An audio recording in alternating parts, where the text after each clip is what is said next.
I'm Bill Sachman, the Coordinator of Alumni Relations here at the College of Brockport, and I'm joined today by our College President, Dr. John Halstead, and Dr. Jose Maliekal, the Dean of the School of Science and Mathematics. And Dr. Halstead's going to welcome everybody here today. Thank you, Bill. Pleasure to be here in this weather cube, and what an appropriate place to be in the weather cube. I'm not Glenn Johnson, he'll be with us later, he's an alum, but we have over 75,000 alums. Not all are with us today, about 75 faculty, staff, students. Ike Eichhorn and his wife Sandy saw him a week or so ago in Atlanta. Emily Lotus, who's out working in higher ed in Edinburgh. Chris Makavides, who's in New York City, a member of our foundation board. Just a few of the alums that are with us today that will be peppering us with questions later. But we're really here to talk about the sciences. And I might say too, great to join the young alums in the gold event, but we're in the green today. We're slightly after St. Patty's Day. The STEM fields, math and science, our dean's with us today. No field is more provocative, more influential right now in our society. I think our dean would agree. We're making investments in the sciences here. We've invested almost $30 million in the science buildings alone here, Smith and Lennon, but also infrastructure, teaching, learning, research, technology, investing in our students for the future so they can launch their careers and shape the world in the STEM fields. So it's a pleasure to be with you today, Dean, to be with others, to be a part of this. I'm going to slip in a little commercial, and I'll come back to it, I hope, at the end. This is the third Live Wired. We're going to have a big production on the 26th of April. We have raised right now almost $14.5 million for our campaign in the leadership phase. April 26th, we'll have a Live Wired event. You can all tune in. We will be launching the campaign and going coast to coast. But with that, let's get back to the STEM fields, the sciences. Dean, can you take it away, please? Thank you, President Halstead. With your leadership, my colleagues and I look forward to providing students at this college a transformational educational experience in math and science. In less than 6 months, this college will welcome more than 1,000 students as freshmen. Many of them will be living in the math and science learning community. To get an appreciation for how science and technology is continuing to influence our lives, let us briefly look back upon some of the important inventions and discoveries that came into being during the lifetime of these young adults. Most of them were born in 1994 or 1995 as children of the digital revolution. Did you know that it was in 1995 that the digital video disc DVD was invented, as well as Java, the computer language? Because of these inventions, we have been collecting and accumulating large amounts of data. The challenge today is to glean useful and actionable information from this massive collection. Between 1995 and today, scientists have made significant major discoveries and inventions, including cloning Dolly the sheep, creating the first draft of the human genome, manufacturing faster and more effective microprocessors, discovering several new chemical elements, and to top it all, confirming the existence of Higgs boson, the fundamental particle that eluded detection until last year. It is an exciting time to be alive and to be part of the enterprise that we call math and science. Accordingly, the challenge that my colleagues and I have is motivating students to join the team that has achieved a great deal and have great deal more to accomplish in coming years. In fact, the need to accomplish more and do it urgently is brought home every time a needless tragedy happens and every time a near or dear one is afflicted by an incurable disease. Consider this. Last year alone, 577,000 Americans died of cancer. Between 1995 and present time, there have been many tragedies and disasters that affected Americans and other people worldwide. Examples include the Indian Ocean tsunami, Hurricane Katrina, Haiti earthquake, and most recently, Hurricane Sandy. As you yourself stated, President Halstead, now is the time, more than ever, for this nation to produce talented math and science graduates, because this nation and every other nation is increasingly reliant on science and technology. My colleagues and I have been providing our students a transformational educational experience in the classroom, in the labs, in the field, and also by engaging students in research projects. In a short while, you will be hearing from 3 of my colleagues about the work they are doing, the work that some of their students are doing, and some of the developments that are taking place in their respective fields. But before that, we have a very short video presentation. Before we show you that video, I want to thank Glenn Johnson, an alumnus, and WHAM 13 television channel and the news team for producing the video. Let's watch it.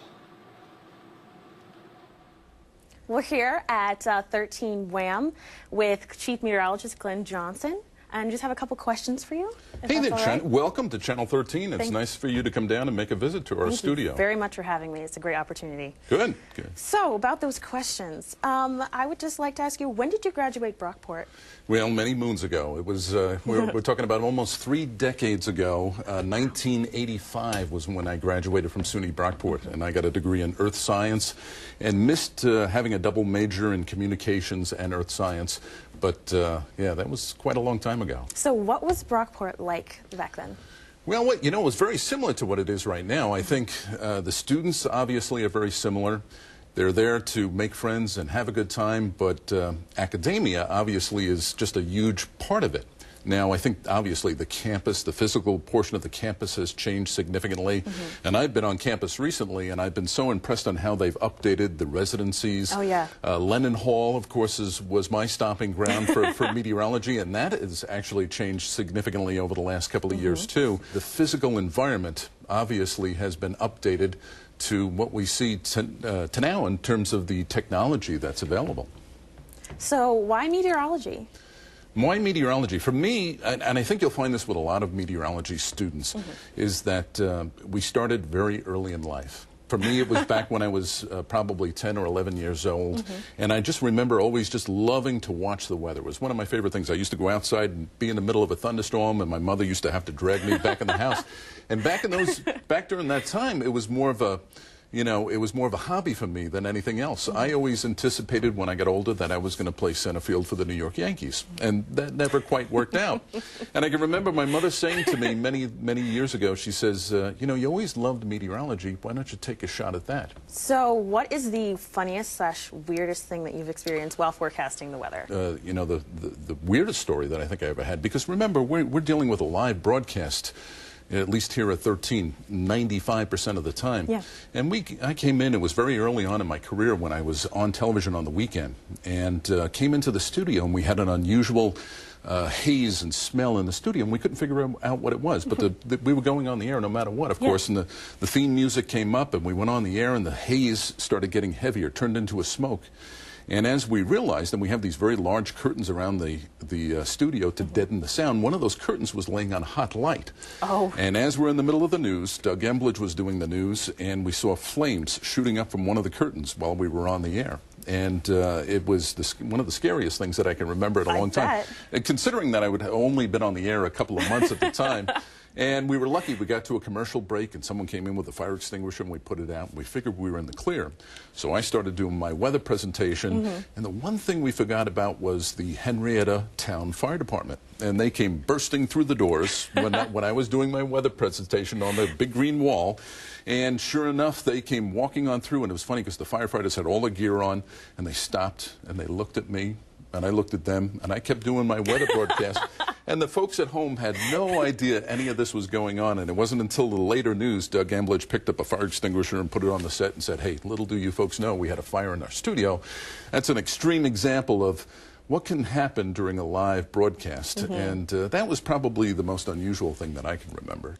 Now, tell me a little bit about yourself. How did you get interested in meteorology? I know you're a junior at this point. Yes. And what drew you to meteorology? Well, you were telling your story about how you were looking at the weather from such an early age. I mean, my mom was telling me that I would turn on the Weather Channel and just sit there and watch the local 98s over and over. And she's like, Chyna, we have to change the channel. And it's like, no, it's going to be different this time. It's going to be different. Sure. When I came to visit Brockport, I just fell in love with it, and I've been here ever since. And what do you like best about the SUNY Brockport campus? Well, at first glance, you wouldn't know about the faculty and the programs that they put on there. But since the first day I got accepted, I got an email from my advisor saying, welcome to the Earth Science Department, and we'd love to have you. And it's like, I'm not even there yet, and I'm already welcomed into their family. It was just, it made the transition from high school to college so much easier. I think that's the one thing we have in common here, even though there is almost 3 decades between us at SUNY Brockport, is that we found a home at the college, and we felt that, you know, going from a lost high school student to a accomplished college student, Brockport really helped us to make that decision and really made us feel comfortable and to really integrate ourselves into the college campus life very, very quickly. Yeah. And that's kind of nice. Yes, so, well, I want to wish you good luck at the meteorology program there. It is rigorous. It is difficult. It's a challenge. But you really have a sense of accomplishment when you get it done. I want to thank you certainly for coming down to 13 WHAM and sharing your story and sharing our story with everybody else. I want to thank you for also taking the time for all of my questions. I have quite a bit. Yes. And as you can say, I am very proud to be part of Brockport, and it's a wonderful experience. Well, good luck to you. Thank you very much. I'm going to give it back to Joe's now, and as you can see, we are very happy to be part of a Brockport community. Thank you very much, and have a good evening. Good job. Good job. Thank you. Very nice. Very nice. Yeah. That happened. Thank you to Chyna Glenn. She's a current junior here at the college at Brockport, a meteorology major, and she was the one shown with Glenn Johnson there at 13 WHAM studio. Thank you, Chyna. We are now joined by 3 faculty members here from the School of Science and Mathematics, and I'm going to allow them to introduce themselves. And Tony, we'll start with you. Tony Chyna, Department of Computer Science. I've been here since 1999. I'm Stanley Radford. I've been with the Physics Department for about 7 years. Wilcox, Environmental Science and Biology, and I've been here about 5 years. Stanley, we'll start with you. Physics is obviously a fundamental science important to all the other realms of science, and there have been some amazing developments in the field. Why don't you touch on those for us, please? Well, a couple that come to mind are one from or 2, I guess, from the world of astronomy, and that is everybody remembers the recent near-miss asteroid pass and the meteorite that struck in Russia. And those sorts of things remind us that our local astronomical neighborhood is very busy. The other is the discovery, or the parent discovery of the Higgs boson at the Large Hadron Collider in Europe. The Higgs is a fundamental piece of the standard model of elementary particles physics, and has been eluding discovery for a number of years. And this is quite a significant discovery. Now, how do these discoveries relate to what current Brockport students are doing here in the physics department? Well, we do have current research activities here at Brockport in elementary particle physics and in astrophysics. And students can and do participate in that research. Beyond that, we also have active programs in low temperature condensed matter physics and surface science. And students also can participate in all of those areas. So we have a lot of research going on, a lot of, for a small school, a lot of research that students can participate in, and students in fact do participate in research here. In fact, every student does research here either as part of a class or as a part of a summer project, which typically is funded. We have funding from the Brockport Foundation and also internal department money. And what's significant about the research is that in many, well, all graduate schools look for research, but the research that students have done here have, on occasion, led directly to jobs and also to graduate school acceptance. That's great, awesome opportunity for students here at Brockport. Doug, we'll come to you now. You are an expert in wetlands and the study of our Great Lakes. Obviously, Lake Ontario is very close to Brockport. Can you touch on how climate change is affecting our neighbor to the north? Sure. Great Lakes water levels go through long-term and short-term phases of high, cycles of high and low lake levels. These long-term highs are driven by cool climatic periods, and the long-term lows are during warm climatic periods, largely driven by increased evaporation, particularly during the wintertime when there's less ice cover. Over the last decade or so, we've gone through an extended period of low lake levels, which ties into the increased air temperatures that we've had, so it makes some sense. Wetlands respond to lake level changes by the high lake levels killing, invading upland plant species and canopy, large tall canopy dominating plants.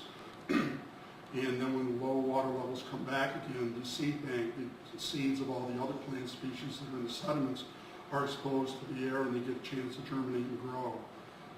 As they grow, they mature and produce new seeds and replenish the seed bank. The invading upland species and tall canopy dominating wetland plants grow back again also. The next cycle of high lake levels comes around and takes them out again. This cycle's been going on periodically, roughly every 30 years or so for thousands of years. Lake Ontario has been, water levels have been regulated for the last, since about 1960 when the St. Lawrence Seaway went into operation. And what had been the natural fluctuation about 6.5 feet from highest to lowest is now only about 4.5 feet. More importantly, the low water levels, particularly during the critical summer growing season, no longer occur under the current regulation plan. As a result of both loss of highs and lows, cattails, one of those tall canopy dominating species, have taken over much of every wetland in all of Lake Ontario. The U.S.-Canadian International Joint Commission is evaluating a new regulation plan for Lake Ontario that would restore some of the natural fluctuations, which would help wetlands, but also still have protection for shoreline property owners and other interests. If that plan is ever implemented, the outlook for wetlands will be much brighter. So right now we're at the low level of that 30-year cycle. Are we emerging from it? In the upper lake, in the cycle we are in Lake Ontario, because of the current regulation plan, water levels are not low because they're held artificially up. Thank you, thank you. Finally, we're going to come to Tony. And Tony, you study analytics, specifically data analytics. Could you describe what that is? Well, in data analytics, we look at data that's collected over periods of time in the sciences, in business, or in the social sciences, and we analyze that data to discover new knowledge. Scientists and social scientists have theories that they've developed over the years, and by looking at the real data and analyzing that, we can decide or determine what they've kind of missed, maybe, or refute their theories a bit, okay, or confirm them. Okay? I had a student a couple of years ago who did an interesting project in a class on baseball, where he determined the factors that are involved for a team to become a winning team, essentially a World Series winning team. Okay, and he found that practice, practice, practice is important. Well, coaches have been saying that for a long time, right? In every sport, right? He also found that defense was important. That you need to have a good field out there to catch the ball, okay? And that you need to swing for the fences. In fact, the winning teams strike out more often than the losing teams. So you're telling me if my Cubs want to win the World Series, pitching doesn't matter? Pitching in winning teams is the same as in every other team. But if the Cubs want to win, they need to hire Greg Swan. All right, Cubs fans, there you go. All right, we're going to bring in Joe's and Dr. Halstead.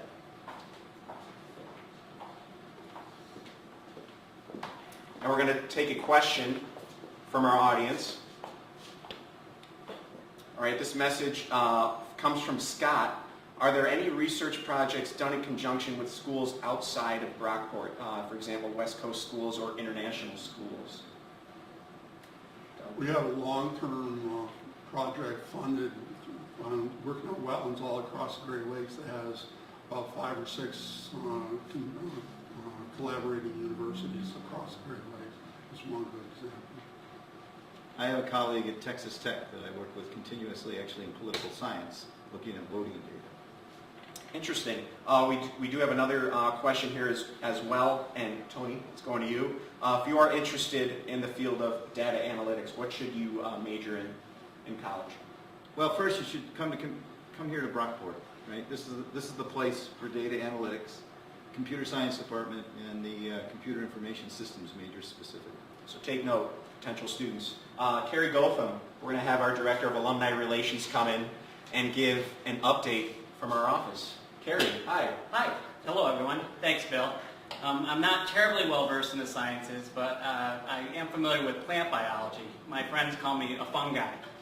So anyway, I'm here to give a few updates on some upcoming events we have for our alums. And starting April 14th, we have a great day planned at the Strong Museum of Play. It's going to be a great day for our alumni and families. Come on out for that. Also on Saturday, April 20th, we have a Buffalo Bandits game. Professional Lacrosse League, they're taking on the Rochester Nighthawks that night. So it's going to be Brockport night out there. And later on this summer, July 18th, mark your calendars. It's the Brockport Day with the Red Wings down in Rochester. And July 25th, we'll be in Saratoga at the races, Day at the Races with Brockport alumni. And also mark your calendars for Homecoming 2013, September 27th and through the 29th. It's going to be a great weekend for us here on campus. Also want to point out, Dr. Halstead talked about the upcoming campaign and the campaign launch, and he's going to talk about the live wire here in a second. But after the launch, we are going to be going from coast to coast, hosting events throughout the nation. So we'll be in New York, D.C., Buffalo, Syracuse, Albany, Raleigh, Charlotte, you name it. Keep a lookout on our website, brockport.edu/alumni. You can get all the details there and find out all the specifics for those. And one last point. Many of our alums will be receiving emails and postcards from a company called Harris. We are in the midst, we're working with them as a partner to help clean up our database, and also they'll be doing a directory if folks want to get the directory. So be nice to the good folks at Harris when they give you a call and give us the update. We want to keep you in the loop, and we can only do that if we know where you are. Plus, it's a great way for us to know all those great Brockport stories and pass those along. That's all I got for now, Bill. Dr. Halstead. Tough act to follow, fun guy, but let me wrap this and say that, again, the launch, April 26th. We've had these live wired events. They've been great fun in CERC, in my office, alumni events, the sciences. Great job, our distinguished faculty. April 26th. I said we were at 14.5 million when we started this. I think we're at 15 by now. This is like a phone-a-thon. The money is pouring in. But tune in, April 26th. Big day in the life of this college as we prepare and launch for the future. We'll look forward to having you on board. Thank you. And then finally, we'd like to congratulate our Nook winner, Greg Pastore. We will be in contact with you very shortly, a Nook HD. That's it for our show. We're signing off here from Brockport. Go Golden Eagles. Each moment of glory contains passion, knowledge, and teamwork. As a community of learning, we transform each moment into an opportunity to aspire to great things, to engage our minds in new ways, and to excel in today's endeavors and those yet to come. This community of learning is the College at Brockport, ranked high nationally for quality and value. The College at Brockport. Pursue something greater.